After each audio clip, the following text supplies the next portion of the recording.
We interrupt your regularly scheduled program to bring you another episode of We Can Help with Dave and Woody, already in progress.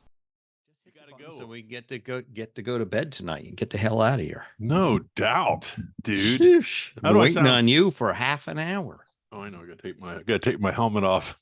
Oh, that was a stupid sound. I don't know where Helmet. those come. 7:32. You know, a good 30 minutes after the usual time. Well, Dave's been busy today. Very productive day. That means I got to work past 8 o'clock tonight now. Well, we gotta do spaces too. What? Yeah, we're doing spaces. Yeah, because so many people are sitting out there waiting. Well, we got one. We know. For the spaces thing. I'm partially prepared tonight. And his initials are PK. PK. Point. Place kick. Point. Place kicker. Yeah. Yeah. Hey, we're back. Yeah. It is do we say the date? We Yeah. do that? February 12th. Well, I mean, I'm prepared to give you a few famous birthdays today, like cool. Abraham Lincoln. Get out of here. Yeah. Well, Charles. What? Go ahead. Charles. Today's President's Day, right? No, the 7th. Is it really? We were talking about that. So a guy, most as is the case now that I'm getting older, most of the people in my office are younger than me. And the guy next to me is probably in his 30s.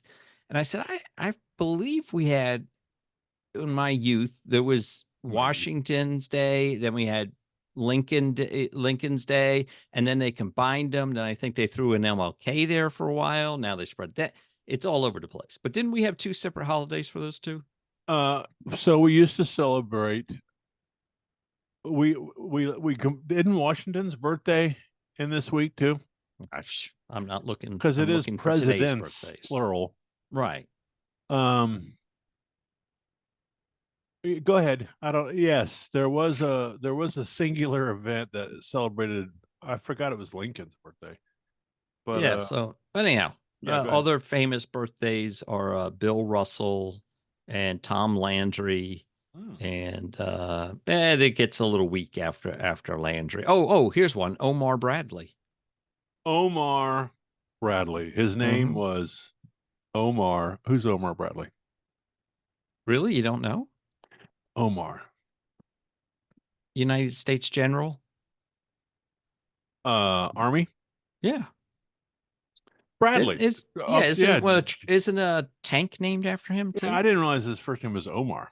Oh, okay. Sorry. Bradley. Alexa, what piece of Army equipment was named after Omar Bradley?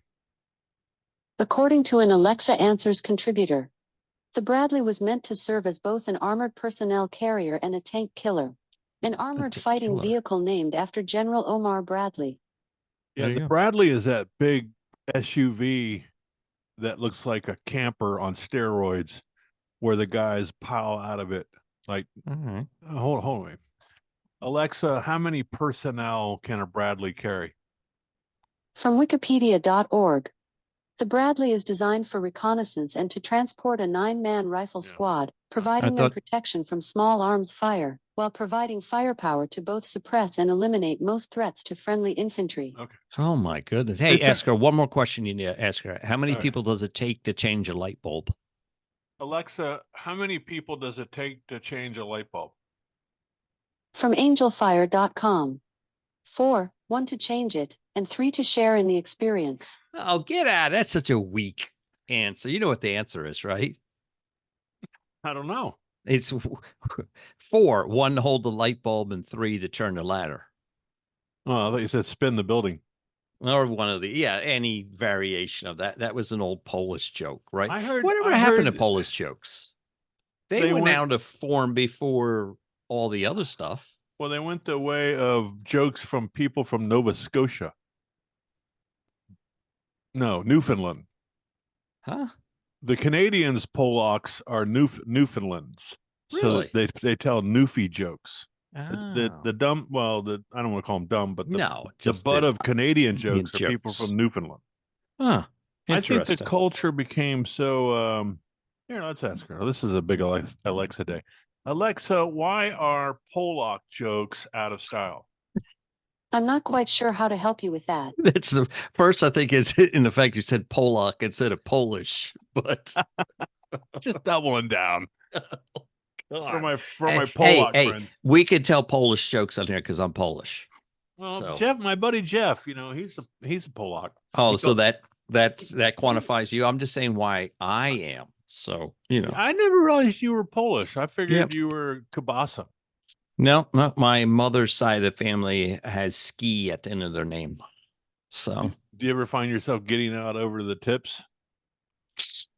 All the time of your skis. Like right now, maybe. I don't know where this is going. So back to the Bradley. The Bradley is a fairly, I don't want to say, a fairly modern piece of equipment. So it came about, I think, Desert Storm. Really? Yeah. Well, then what am I thinking of? Is it Sherman tank? Abrams. That's what I'm thinking of. Okay, that's what I was confusing it with. So, is that named after Abraham Lincoln? The Abrams? I think that's the general. Alexa, who is the Abrams tank named for? The M1 Abrams was named after Creighton Abrams. Oh, yeah, Creighton. Okay, yeah, everybody knows Creighton Abrams. Thanks, Creighton, for your contribution. He wasn't a general. He's just a guy on the side of the street. Hey, Creighton, come here. What do you got going on this weekend? We want to work with a tank on you. All right, anyway. All right, who is that again? Abraham Lincoln. Yes. Okay. He was born, and Snoopy died today. Was that a real thing? No. So he Charles died with Schultz did. Yeah, Schultz passed away on this day. Was he a Sigma Chi Schultz, or was the other guy? You want to narrow that down? Schultz could have been. Who was the cartoonist that was a Sigma Chi? I'm not really sure. Now that you mention it, we should know this. He did like Captain America, those guys. Oh, not the Spider-Man guys. The only one I know. Yeah. No, the weird one. Yeah, the thin guy. Yeah, the thin guy. Yeah, him. Abram. What's his name? Something like that. His name Courtney or something? All right, hold on. Alexa, which cartoonist was a Sigma Chi? From thecollector.com. One of Sigmar Polka's trademark stylistic tropes was the use of grainy, pixelated dots, which he called his raster. Oh, she's on fire. Rasterized dots. She's getting a little full of herself. I heard something you can do with her. Have you heard about the Whoa, hey. Have you heard about the whisper and the fart jokes? No. Well, she does tell jokes. Well, let's see if this works. Hold on. Alexa, whisper. Sure. Whispered responses. It's creepy. Could you hear? Okay. Alexa, make a fart noise. I'm sorry, I can't. Oh. Oops. Did you hear that? Well, no.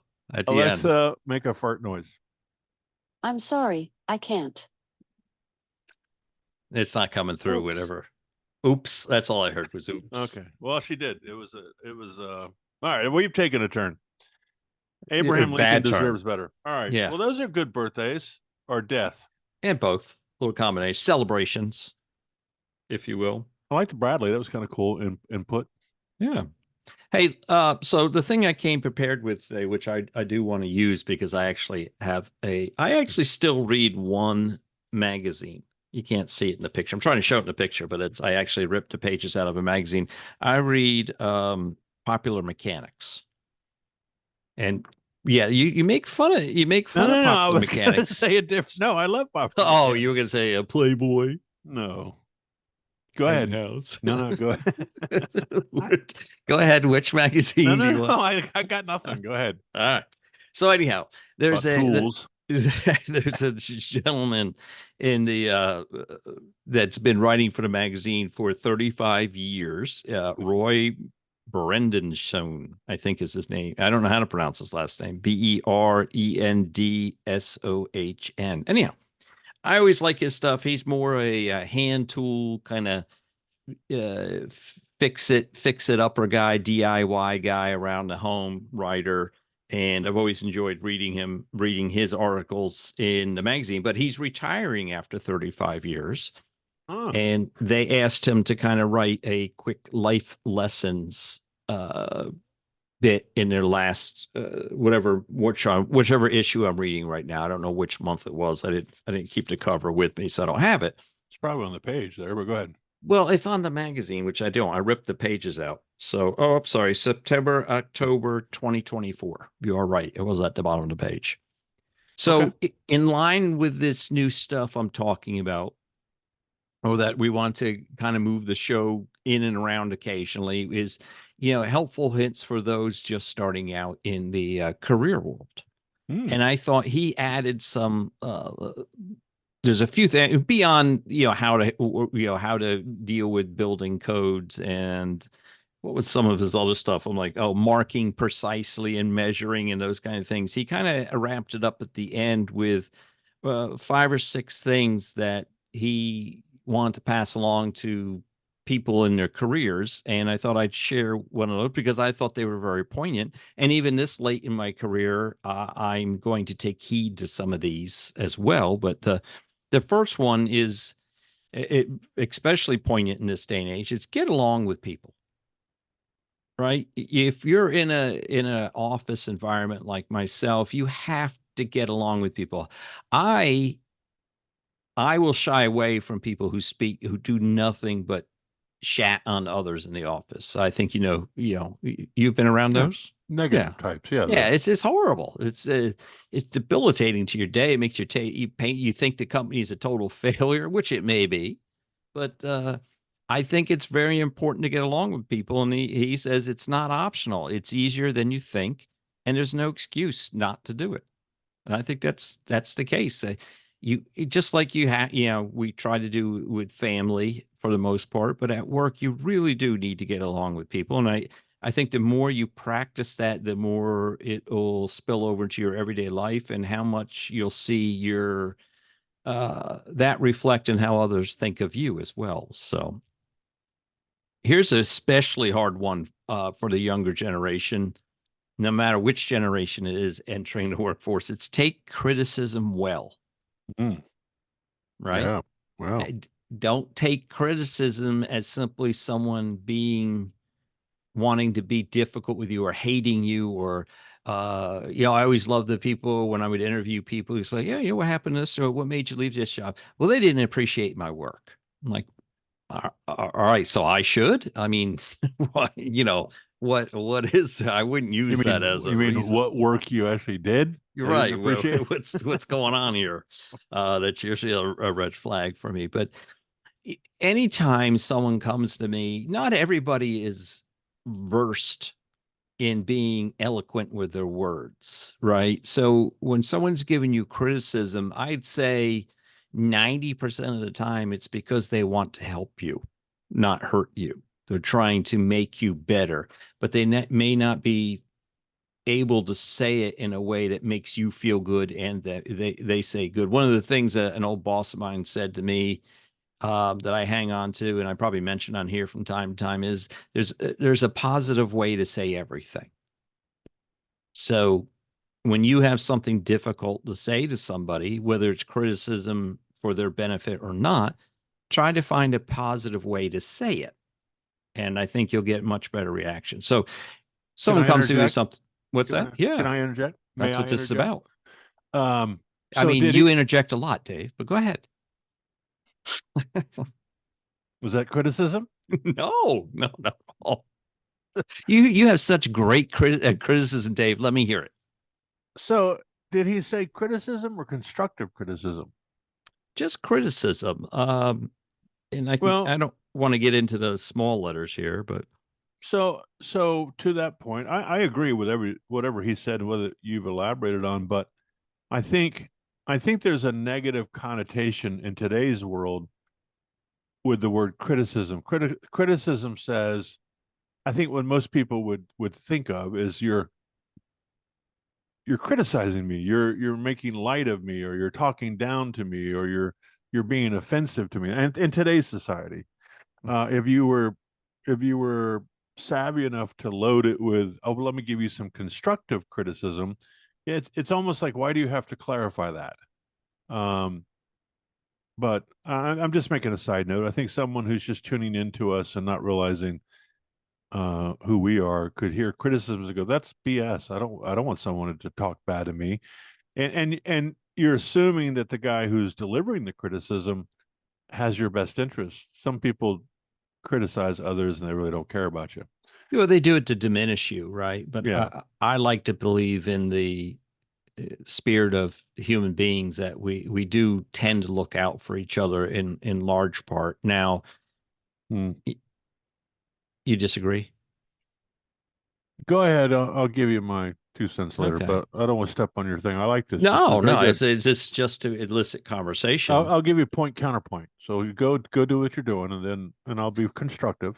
I mean, you need to practice funibalism when giving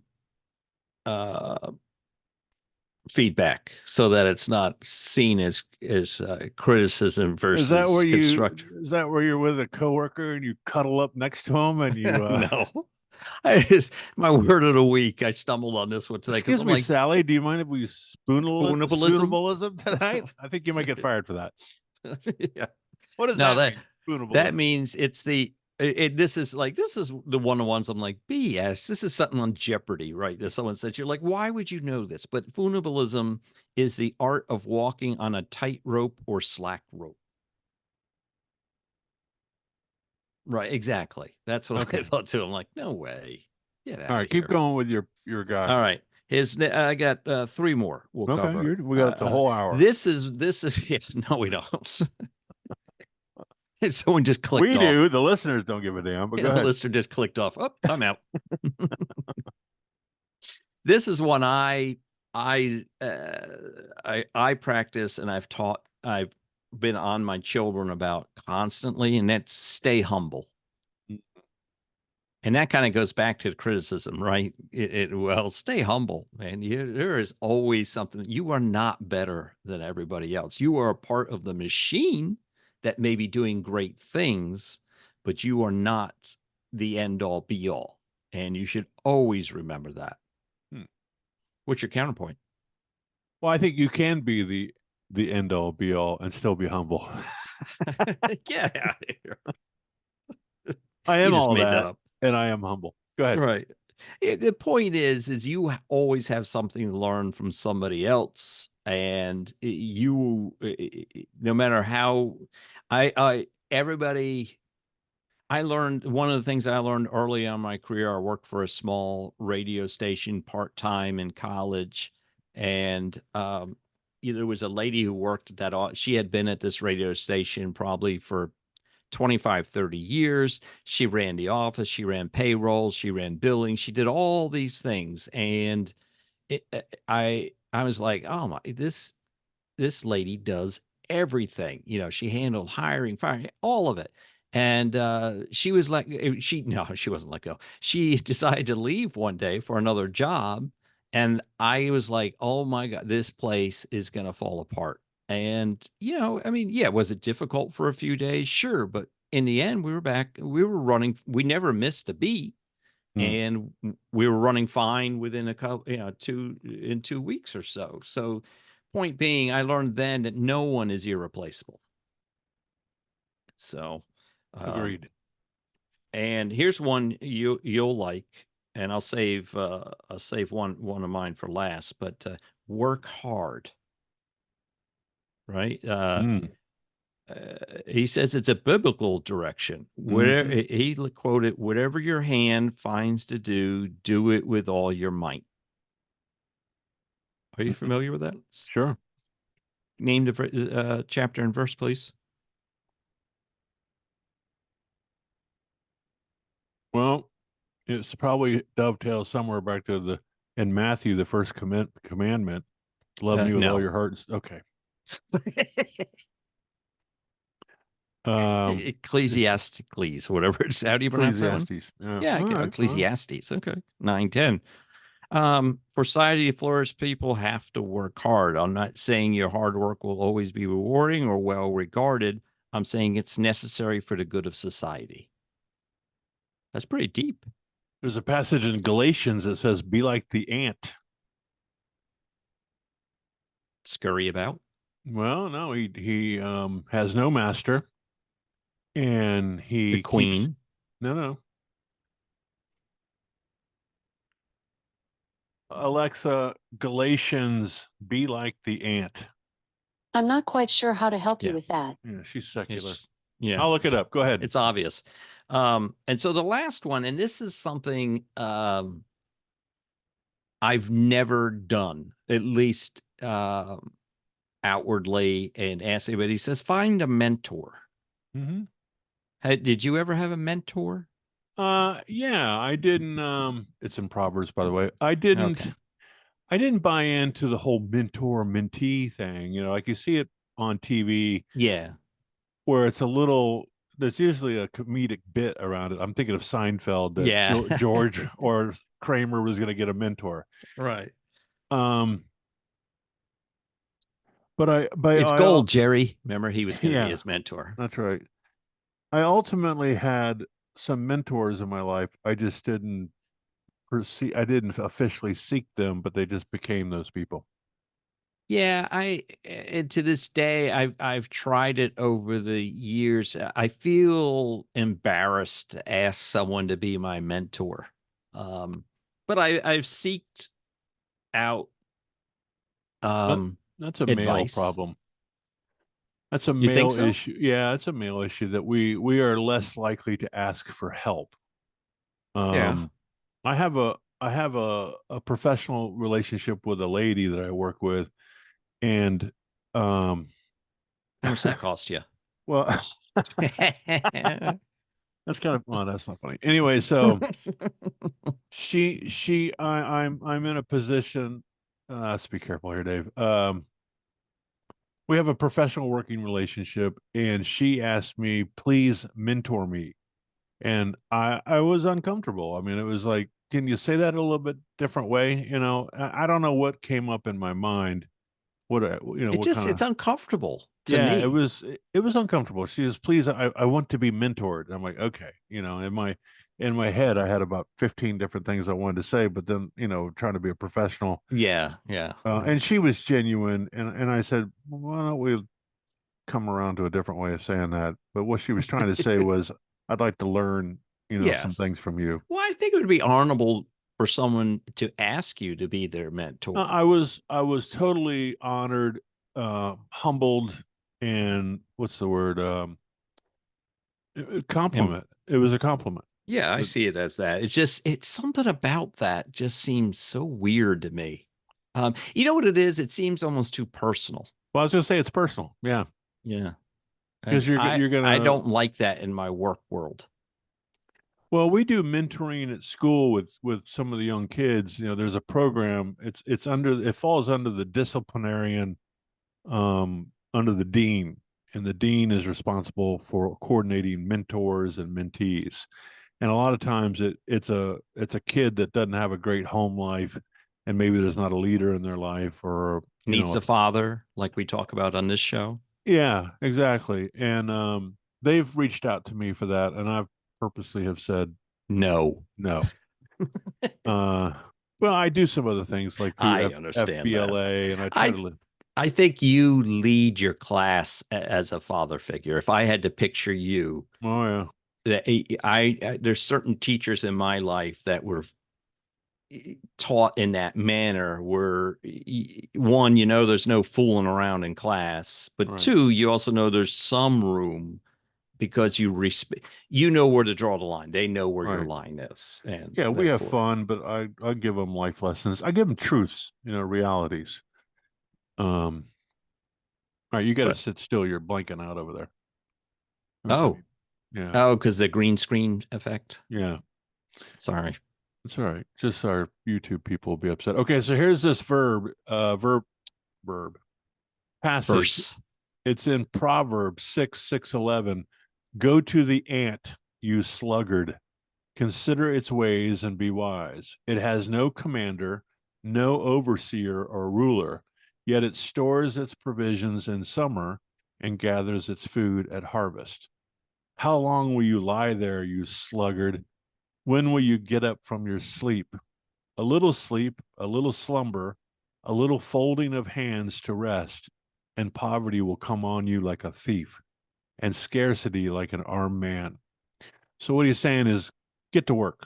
This Oh, is there for you go. Why could he not shorten that verse to just that? Get the work. I think Would have made the Bible a little shorter.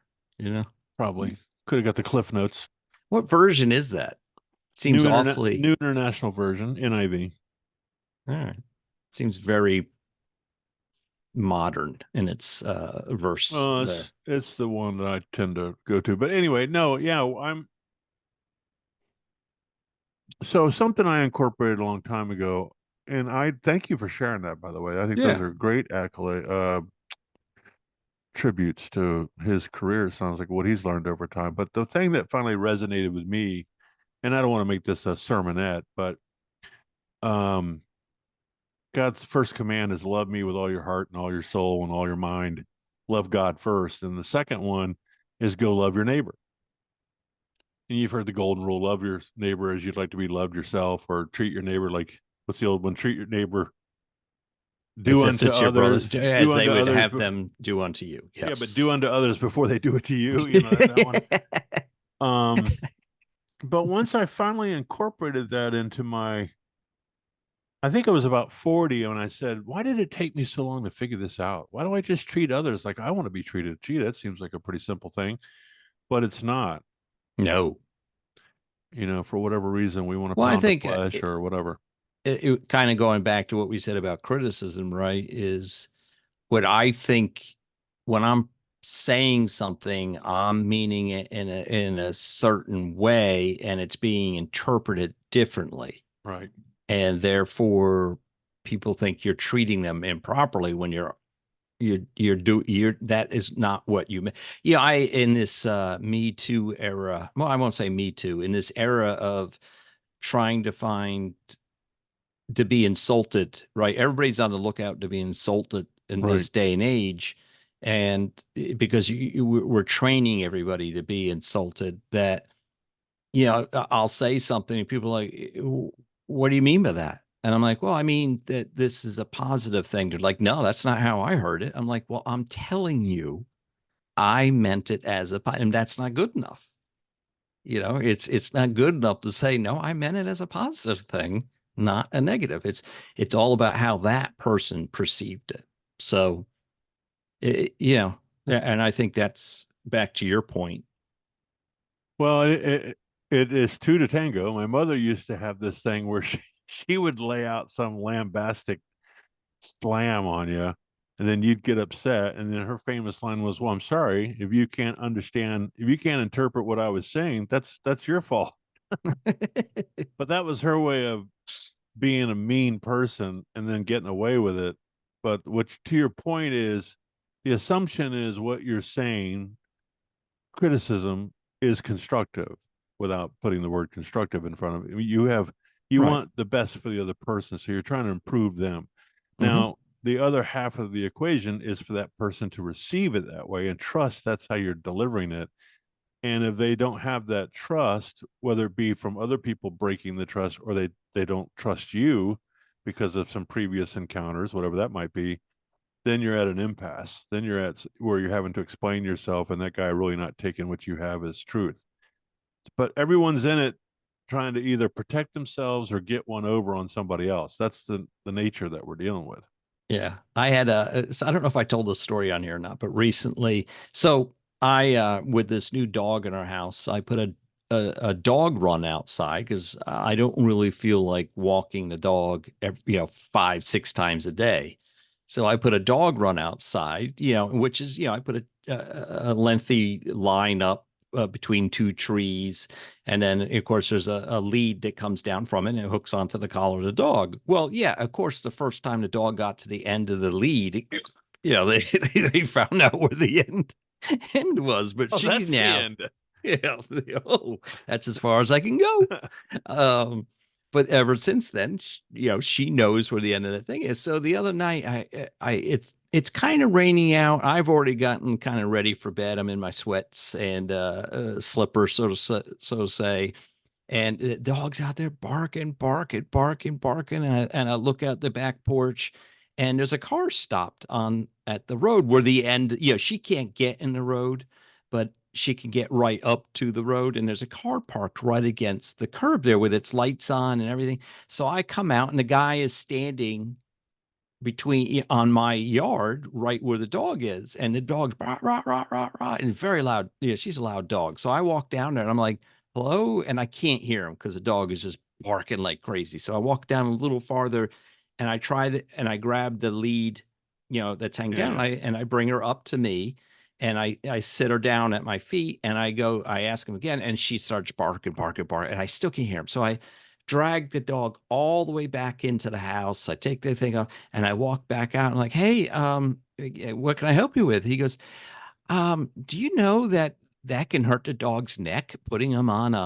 and I was like, and I really felt like going off on this guy. I'm like, do you realize I'm out here? Obviously, I'm ready for bed. I'm in my slippers, and you've made me walk back and forth 3 times now to give me some information that really isn't pertinent to this situation. And so luckily, I don't know what came over, but I said, oh, thank you. She's good. And I just walked back in the house. And so I do think he had the best, I would assume he had the best intentions to say, hey man, your dog could get hurt using one of these, which I have heard about using a dog run, but I was like, are you kidding me? How about you go, hold on, sir, go back and get the dog off the leash and let it go. Is this better for you? So there's that moment where you're asking yourself, okay, I gotta love this guy. Right. I got a choice to make here. I can tee off on this guy. In spite of this guy, clearly, at least that's your interpretation, right? You should have said that. You should have said, hey, I got a podcast and we're really milling this thing over. Are you saying this to be helpful and to benefit me, or are you just being a pain in the ass? Yeah. Are you the neighborhood person goes around, tells everybody their garbage cans need to come in, 10 minutes after the garbage man passes by, Because if it's the latter, we're going to have an issue. I would have loved to get it. I should have said, be right back, get the dog, and just go get the Rottweiler in the garage. She would have had muddy feet, and she would have jumped all over him. It would have been awesome. Is this better for the animal? Or you? You're a better man than I. It's one of the few times. I don't know what is it that makes my camera black out. It's you're I don't know. Don't worry. Anyhow, sorry for those on YouTube tonight. Last week, I think I was like this the whole time too, and you never told me. So, hey, if you're on YouTube, though, subscribe down there in the bottom right corner of the screen. Yeah, I would have liked to have been there for that one. The thing is, though, did you get the impression it was a neighbor that lives in the area? Oh, I'm pretty sure I knew. I think I've seen him before, and I don't want to give too much away in case any of my neighbors are listening. So the thing that always gets me about when that happens, and I'm going to try and be positive, is I'm always amazed at what amount of time people will expend to be miserable. Yeah. So when we were kids, we got into shenanigans, and I think I alluded to this one time before, like when we pulled the manhole cover up out of this guy's side yard. I mean, that thing weighed 7,000 pounds or something, but we the 3 or 4 of us, we were damned and determined to remove it so somebody would fall in and hurt themselves. Fall 20 feet to their death. Yeah, but we did stuff that took more work to be deviant than not. And so I just wonder at what length are people willing to go to be just a genuine article pain in the butt. I mean, it takes a lot of effort to be miserable. And I always tell people, why do you want to be miserable? Yeah, but do you think there's, let's just stay on this track of assuming that he or she, whatever, was the neighborhood HOA Karen type person. Well, I don't understand the motivation. I mean, in this instance, I'm guessing he didn't want to see the dog get hurt. Yeah, that's the only thing I could think of. you know. So he had the well-being of the animal at heart, and he didn't want to see the neck estranged. I don't know. Yeah, I guess so. So, I mean, I can't think of what else would cause them to do that and then wait around 3 times until I finally got the dog inside and could come back out. Yeah. So what happens if he hadn't come to the curb? What do you think you'd have done? Do you think he was getting ready to undo it? No, I wasn't really sure. He did say at one point, because there's a tree, there's a tree at the end, but it's set up in a way she can't get wrapped around it. And he goes, he did mention, well, I thought maybe she was tangled. Well, by the time I got out there, it was in full evidence she wasn't tangled around a tree, because when I walked out there the first time, she was already, she had backed up a little bit, which showed she wasn't tangled around a tree. I wonder if she wasn't quasi-aggressive. Would he have been more inclined to disconnect the lead? Yeah, I don't know. I don't know. So, but anyhow, well, that's a good story. Sorry, we can. It's funny, ponder this. And yeah, for the purposes of this podcast, it would have been even better had I let the dog back out without on the leash. But for the purposes of being neighborly, with footage. Yeah, exactly. The purpose of being neighborly, maybe that was a better. My choice was better. You took the high ground, and that's good. Do you want to take any pot shots at our post-production editor today, by any chance? No, I don't. She was very. I want to give her props, first of all, that she was correct, and then her creativity, I thought was outstanding. What we're talking about last week, I wasn't. See, that was it wasn't criticism. Purposeful. It was, you were filling a gap, I think. Yeah, I was just saying something to start some trash, but our post-production specialist was very creative. The little cartoon animation she put in there, and I would encourage her, after she hears this one, if she feels led, regardless of whatever we say or don't say, right? If you feel that, I trust her sense of humor. Right. I told her the same thing, and I passed your message on so she would know it wasn't just her boss talking to her. Yeah. Yeah. But yeah, if you want to watch last week's show on YouTube, about halfway through, Dave mentioned that our post-production editor hadn't dropped the email address in the week prior. And so she drew a little caricature of herself coming on the screen, and then in the background pulled up the previous week's show with an arrow pointing to the email address. She said herself was editor. Right. No, it was very cute. Very cool. Yep. So well done. But you are right. She will always have the last word. Yeah, at least on the YouTube segment. Well, that's something to keep in mind. Be careful. Be mindful. Like any good woman, she always has. We have 7 minutes left. Wow. You have anything you want to throw in this week? Well, I just had an observation. My day was, I did get my review back from school. It was positive. I think I said that. I may have alluded to that last time. Positively negative. No, it was good. It was a good review. Right. And then I had a full day.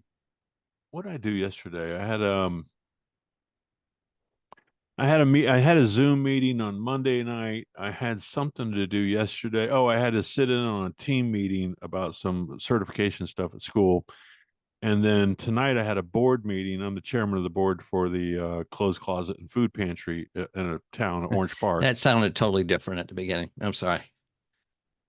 Well, I'll tell you later. Okay. Because I want you to keep the story going. Yeah. So this was my third board meeting as chair.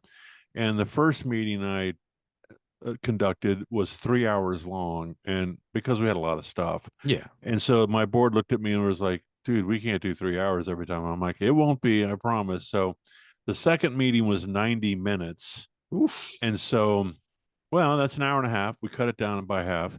And then I told everybody at the last meeting, I said, you have my commitment. The next meeting will be an hour.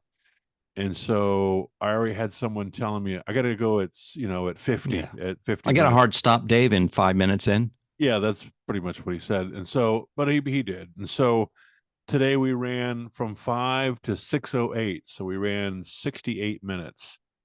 And they were all pretty happy. They were all, of course, I couldn't get rid of them. I'm like, let's go home. I got stuff to do.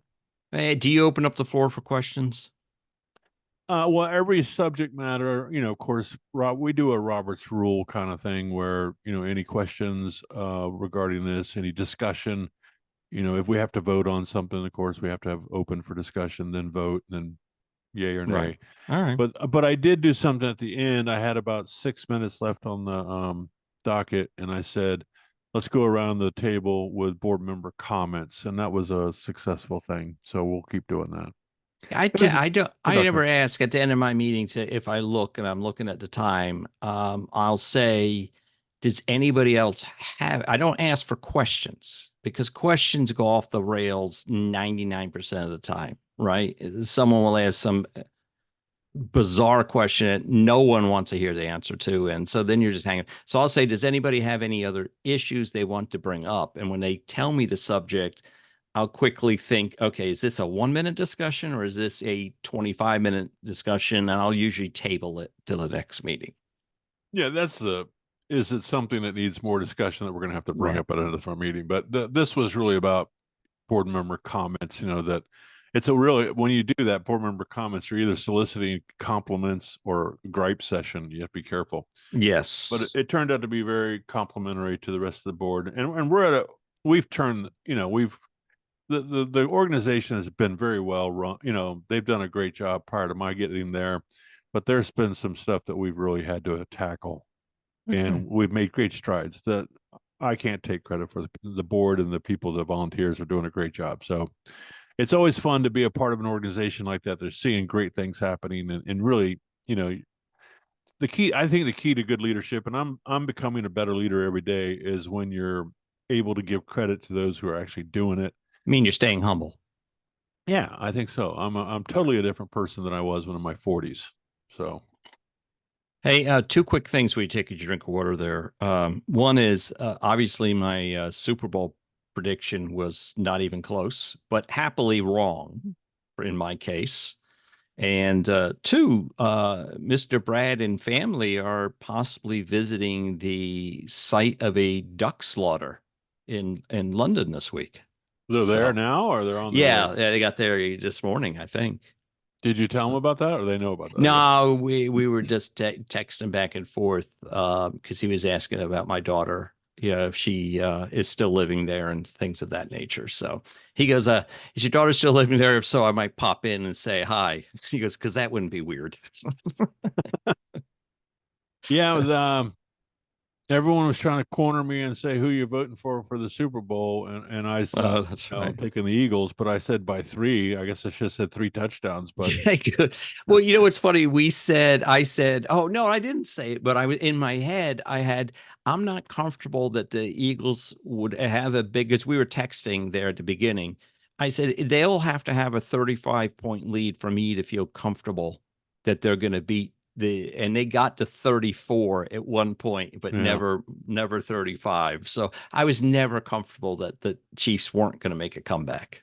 So it ended well, I guess. It was fun. Yeah, it was a pretty boring overall, a boring game because of the differential, but because of the Patriots doing it in the past and Kansas City doing it throughout the year, the comeback, I just really was on edge most possessions. Yeah, you could see like that Falcon game with the Patriots where they turned over 21 points. I think they were down 28-3. Yeah, that was miserable watching that night. So, all right, made my son cry. Are we up on it now? Here we are.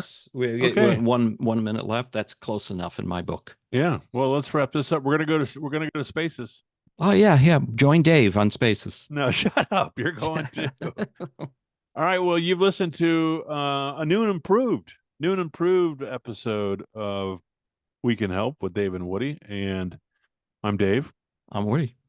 And listen to us on Spotify, Spreaker, iHeartRadio, and Podcast Addict, or more importantly, tune in and subscribe over at YouTube. Mash the button, hit the like, give us a little something, and ring the bell. I don't know what you're supposed to say. Hey, by the way, Spaces is on Twitter. X, formerly known as Twitter. Still known as Twitter. You ready to go? Yeah, I've been waiting. All right. Good night, folks.